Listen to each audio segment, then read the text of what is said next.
toxundu, bu qəlbimə toxundu. Hər pisi var həyatda, fərqi yoxdur, qohumdur.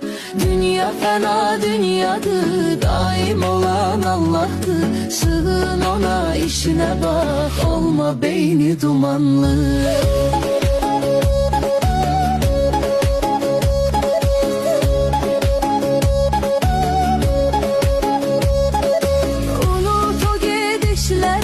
Xumarlı vərdişləri, 5-3 gün ömrün qalıb, tərk elə pis işləri.